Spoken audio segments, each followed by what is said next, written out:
My issue really is against people that have recently relocated from UK or that are relocating from the UK, and they're telling these tales of how bad it is in the UK and why people shouldn't waste their time. Their life there is not worth the hassle, the stress, and yet they're sitting on a pile of cash they've only managed to have by virtue of them being in the UK for however many years they were here. Welcome back to the Diary of the Coffee Hunter, and thank you very much for supporting this channel by subscribing to it. If you haven't done so, please click the subscribe button now and be a part of this channel as I go around the world of coffee mostly, and also share in the other little but interesting things that I come across in my own personal life. In my last video, I talked about my experience of 15 years ago when I relocated back to Zimbabwe, which lasted for 2 years before I returned back to the UK. And between the last video and now, I just felt I needed to address something. And that something has to do with what I've observed amongst the people that are relocating, particularly from the United Kingdom. So I can only speak about those people because that's where I've got experience of. Having lived in the UK, I've got a bit of insight regarding the country. What I'm going to share today, what I'm going to talk about today on my walk, is based on my stay in the UK and may differ if you are maybe a diasporan in a different country, particularly maybe South Africa. But what I'm going to say today is maybe on the controversial side, because I have observed, I have watched, and I have followed some of the relocation stories of people that are coming back from the UK in particular. And what you tend to hear in most of their stories is that of a very bad United Kingdom, a bad place to live, a stressful place to live. And of course, it's always good to be back in the glorious Zimbabwe. And that's the story. However, I don't dispute that the UK is a stressful country. It can be a stressful country. And I don't dispute that being in Zimbabwe is a wonderful, wonderful, wonderful opportunity for someone who is been in the UK to be experiencing Zimbabwe. However, there is something that is deeply, deeply troubling that I've observed amongst some, a few, not many, that have been in the UK and now are back in Zimbabwe, or are sort of like, you know, in transition. They're moving back to Zimbabwe. And that thing has to do with how there is a great deal of disparaging the United Kingdom as if it is this dystopian place that nobody can really live in. Everybody's trying to bolt and to go out. Now, this I find very, very dishonest on the part of us, people that have had the privilege of living in the United Kingdom. I've been here for 25 years myself. But I've loved Zimbabwe. I mean, that's why I went back in 2010, like I was saying before. I love Zimbabwe, and I wish Zimbabwe would have some of the opportunities that you find in a place like the United Kingdom, even just a fraction of the opportunities, to just things that work in a certain way, that allow you to be able to eke out a living, an honest living, you know, without much stress and down purely to hard work. Now, the issue that I have with a certain fraction of the diasporans that are returning is when they talk about the UK as a place where no one is really enjoying anything at all. All you hear is that, oh yeah, it's bills. Yes, bills are there. I'm sure any normal society should have bills. Shifts. People work. Of course, people do work. The money is not enough. I've seen figures bandied about, people making these additions and subtractions. This is the pay, this is your rent, and these are your other bills, and this is what you're left with at the end of the day. I mean, some of it will be true. Bills are there, and it is expensive, especially now. It's a lot different from the time that I first came into the UK back in 2000, 2001. Particularly in that, I mean, back then, I think your weekly wage would be something like 150, in the region of 150, working all the hours, 150 pounds. But that 150 pounds a week would go a long way. You could look after your family back home, with whatever you've sent back, and that would be enough. And you still have enough money to live on. Obviously, now things are different. Even the locals, they do feel the pinch. The cost of living is quite high.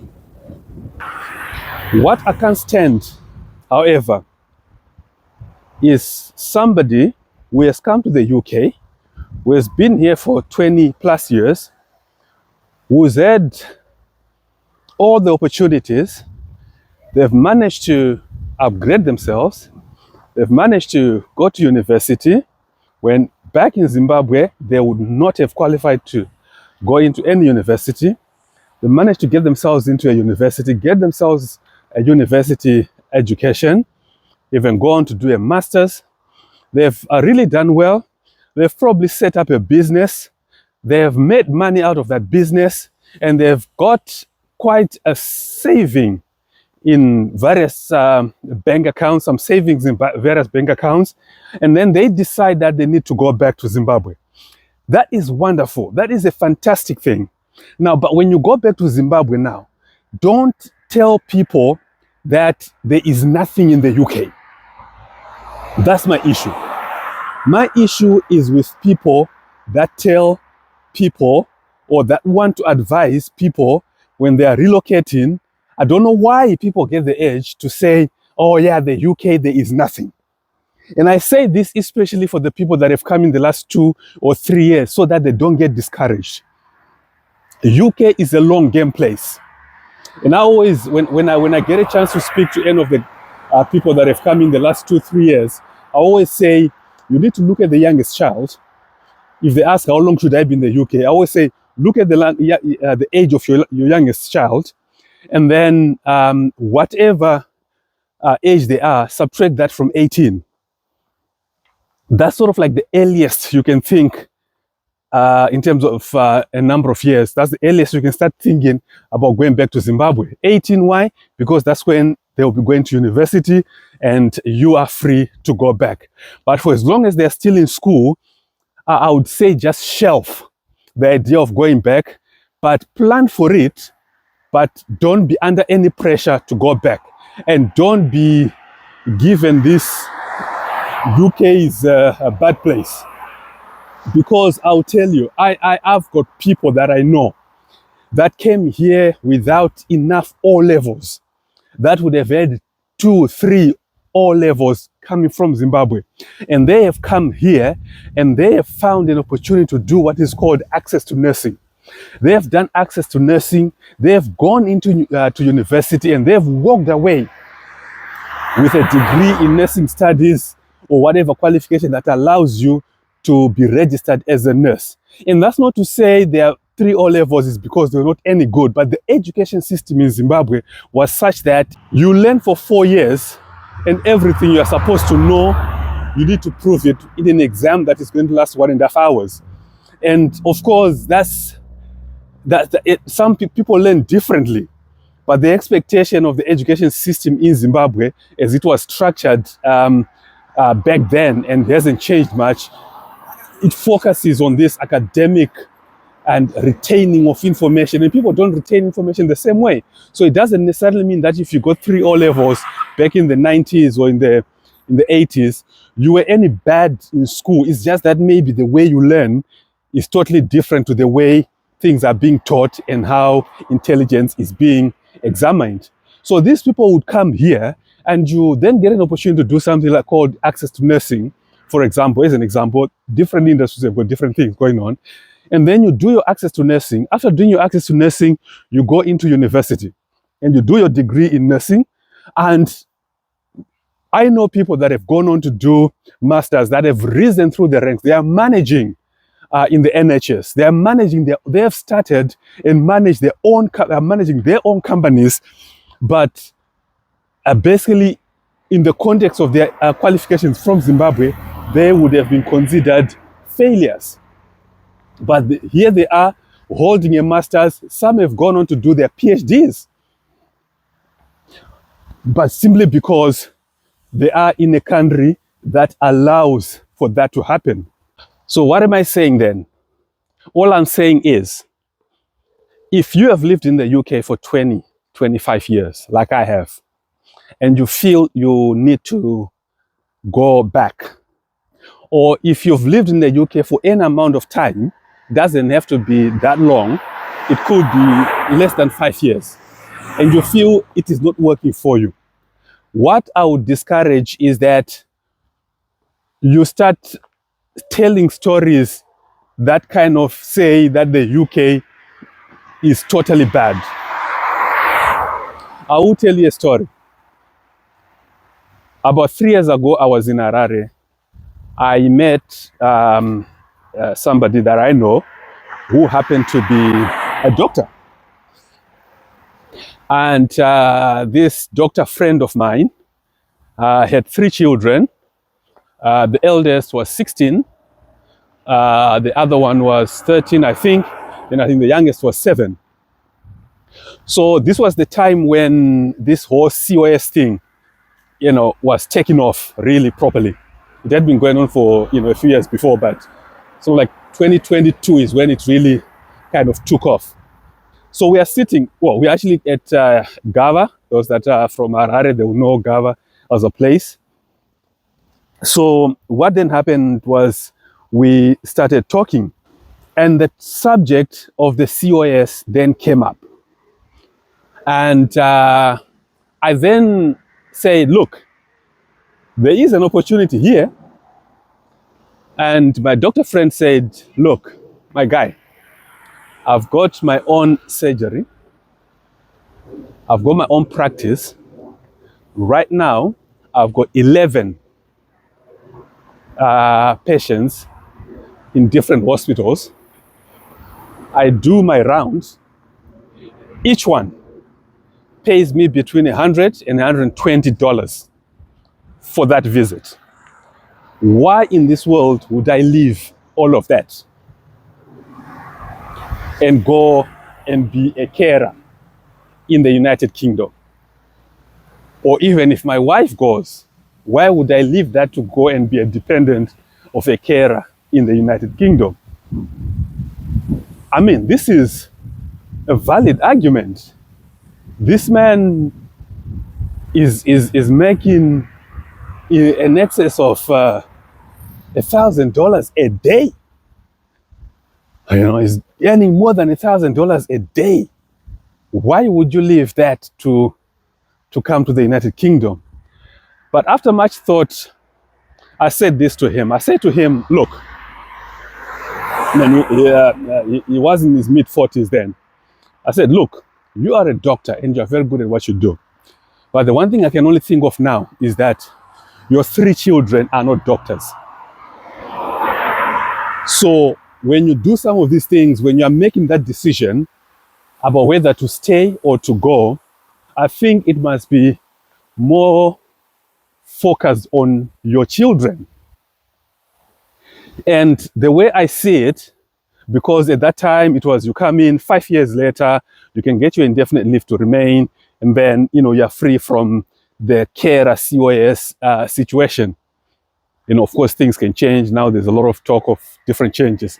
But my thinking was, if you're, I think I was 44 at that time, if you're 44 and you say for the next 5 years, I'm just going to put my head down and I'm going to be a carer And then my children are going to then have the opportunity to go into university in the United Kingdom. Maybe the older one might not be able to get into university on local fees. They might have to pay international fees. But the younger ones, certainly by the time they get to go into university, they will have access to student finance and support. After 5 years, there is nothing to stop you from then say, right, how do I get back into practice even here in the UK?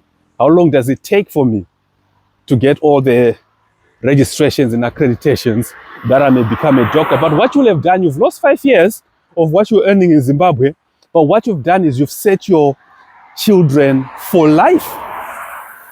You've set them up for life. There is no argument about the quality of education in the UK, university education especially.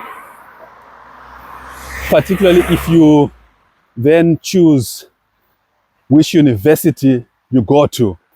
If you're ambitious enough, if you go through a certain tier of university and you have that qualification from that type of university, anywhere in the world becomes your oyster.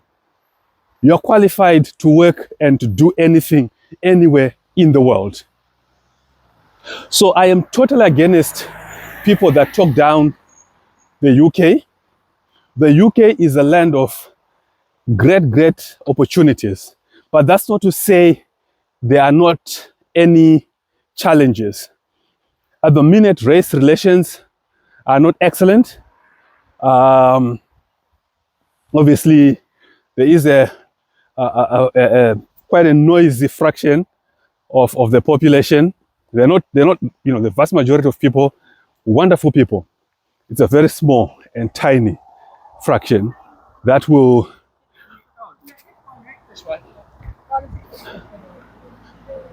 just making sure I'm safe crossing the road there. Let me just go past this thicket, and then also need to cross back to the other side, which makes it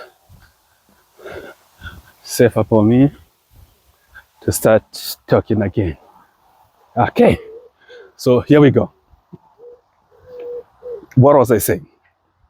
I was talking about race relations, and I was saying that, there's quite a loud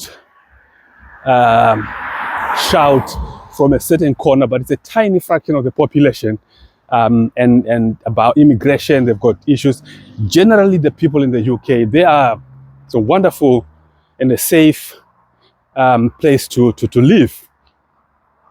Perhaps even safer than the nearest neighbor, by far safer than the nearest neighbor to Zimbabwe south.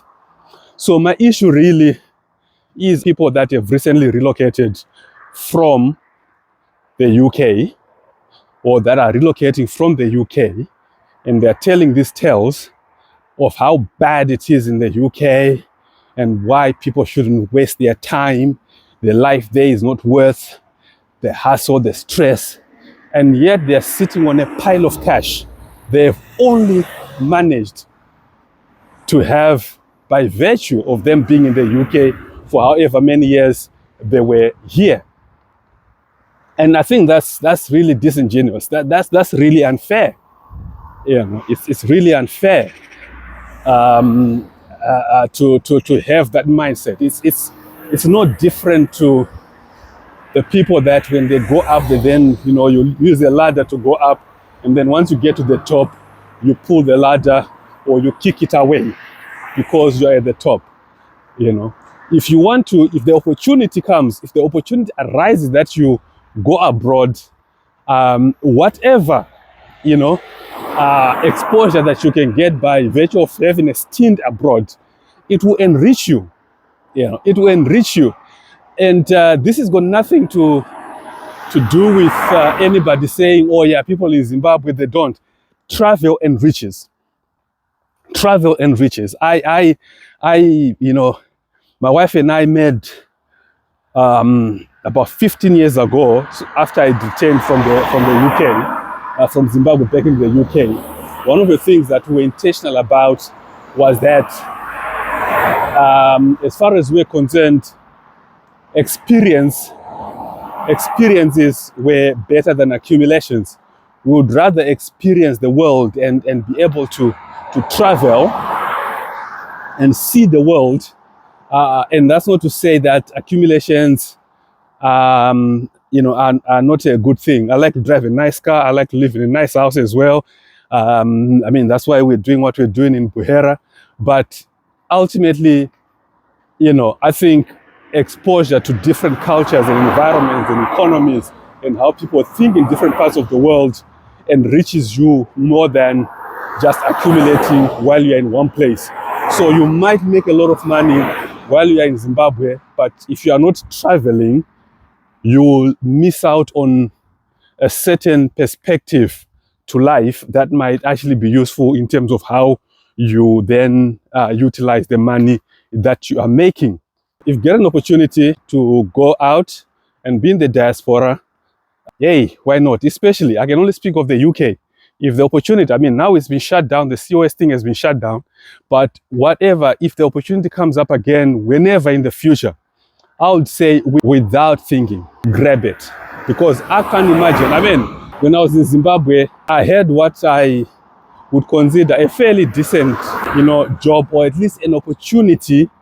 I was within a certain industry, a financial industry, where the opportunities to really, you know, scale up and move up, you know, over years would suggest that I'll end up being somewhere fairly high, and I'll do well, you know, just by judging by the way that I was wired, and also what I perceived the managers and the bosses perceived me. So I've got no doubt that I think I would have done well. I mean, there's no way of telling, but I think I would have done very well in that environment. However, I can't imagine I would have had the life that I have now if I stayed in Zimbabwe and never left Zimbabwe to live in the UK as I did. There's obviously no way of telling, there's no way of comparing, but knowing the person that I am, I cannot imagine that I would have had the life by the closest to what I am having here had I stayed in Zimbabwe. So the input of what I'm talking about now is really that people need not to be dishonest, people need to be truthful, and people should not be disingenuous. If you want to go back to Zimbabwe, by all means, go back. And I guess, I mean, there is another part of me that says maybe people are nervous about what Zimbabwe has for them. So in a way, you must plant in your mind that the UK is such a bad place that you do not get on the first flight out the first time you step on a thorn. You know, so you want to kuzvishingisa, but I'm not turning back. So therefore, in your mind, you must plant this idea that the UK is such a bad place, because the UK is not a bad place. The UK is an excellent place, especially if you've got young children. You may struggle to raise them. Childcare is expensive, but what you give them being in the UK is legacy. I have no worries whatsoever about my children. Both of them have just finished university. The younger one graduated a month ago, and I can't imagine I would have been able to do that, to achieve that, if I was in Zimbabwe. Another thing that I also have against people that are relocated, some, I have to always say this, some, you know, one in quite a number that will do this, is people that then put pressure on those that are still in the diaspora. If pressure is coming by way of somebody simply observing what you're doing, and then they feel the pressure or the urge to also do the same, then that kind of pressure, I think, is healthy. What is not healthy is then actually telling people that moving back to Zimbabwe is the best thing to have happened, and everything is going on smoothly, and they are into this business, that business, and they are making X amount of money, while those that have remained in the diaspora are wasting time living a stressful life.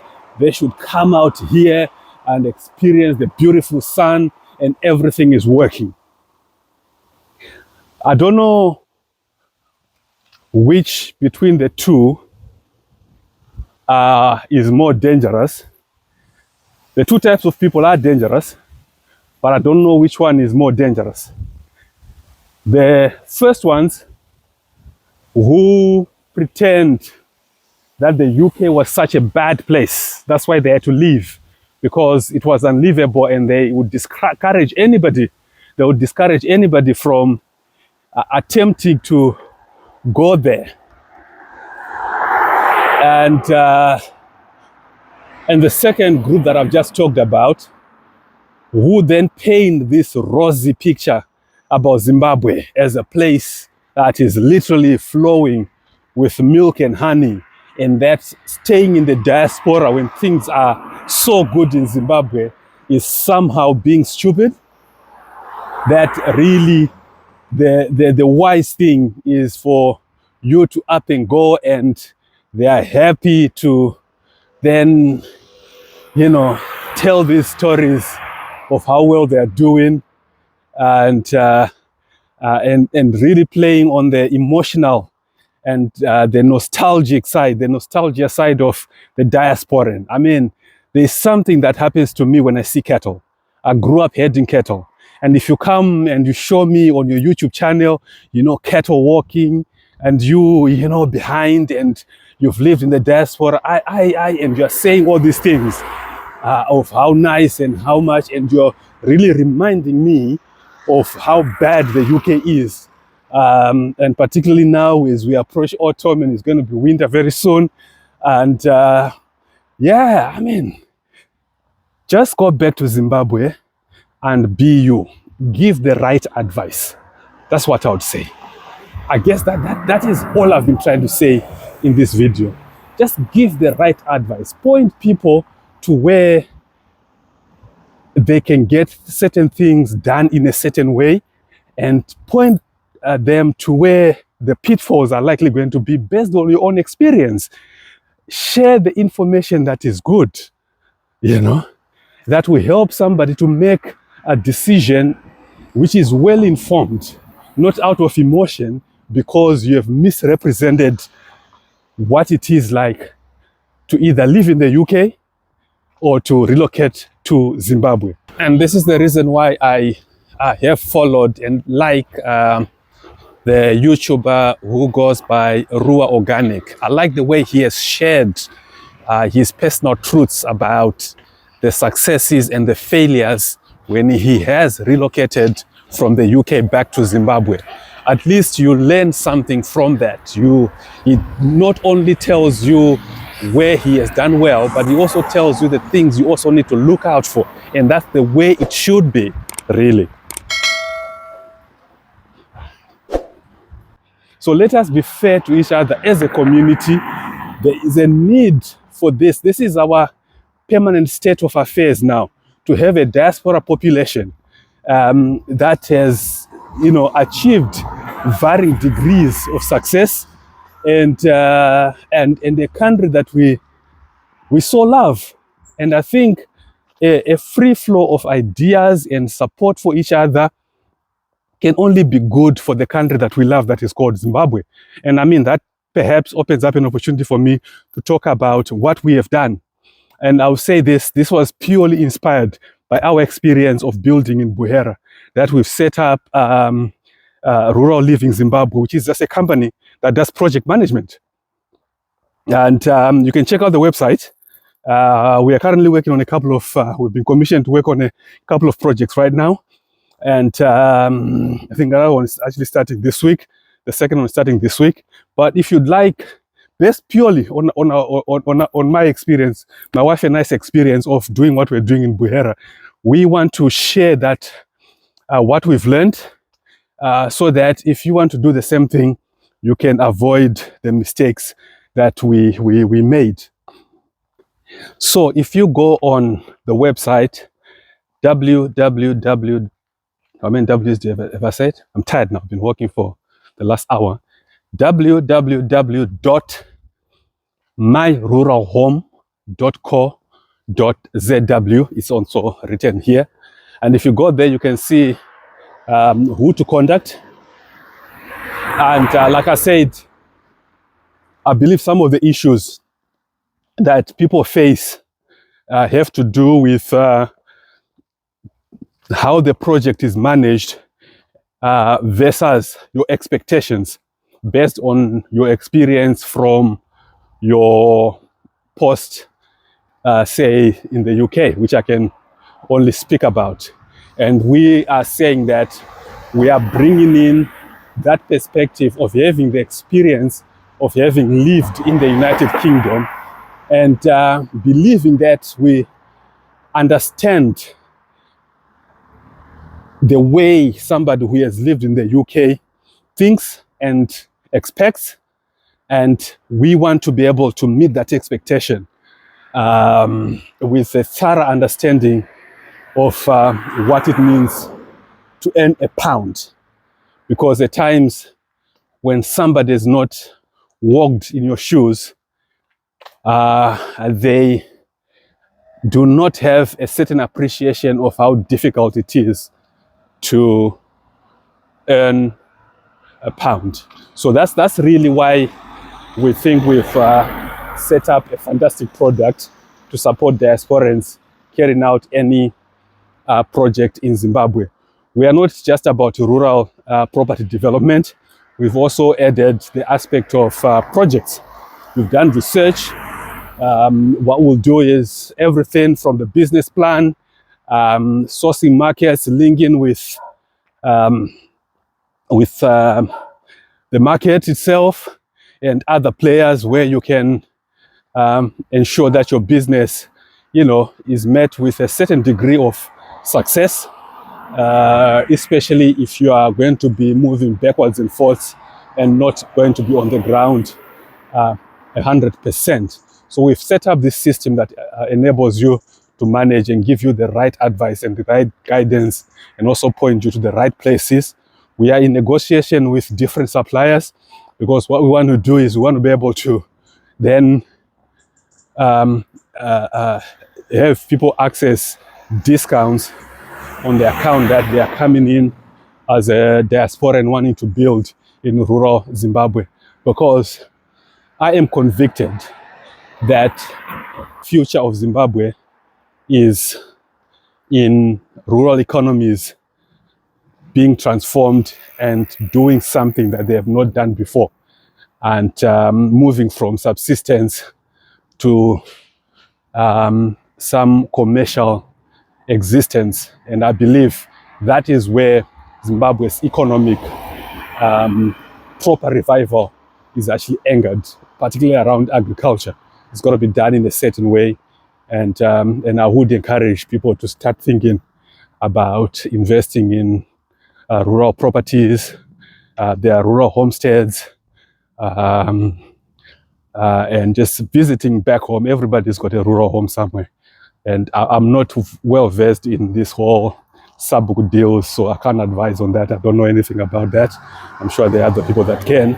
But all I know is if you got your own rural home and you go and you knock on the sub-book's door and say, hey, I am from here, I am back. It might require you to, to introduce yourself to many other things going on, including kunobata maoko, which is something that my own sub-book in Buhera always reminds me. And it says, vanangu munongouya kunenge kwafiwa kunoku, unofana kumbofambawo muchibata maoko, which is proper, which is proper, and I appreciate that. And we don't always see things the same way with my sub-book whenever I go there, but ultimately I've got total respect for him and what he's doing and how he manages the community. And you can totally see that, he's got best interests of his people at heart, and he has done very well to keep things the way they are. Of course, they do go over the top at times, and they do some ridiculous things particularly whenever you go there and you gather, you start hearing of new rules that you don't know whether they've just been plugged from the air because they've seen you and they want to extract a bit of money from you. But I mean, at the end of the day, by the time the sun sets, hey, you found each other, you're agreeing. And I think once you are living there properly, they'll get to appreciate some of your ideas based on your exposure, while you also appreciate their ideas based on their experience of being in that particular community. Otherwise, thank you very much for watching. At the end of my walk, please subscribe, like this channel, and let's keep doing this together.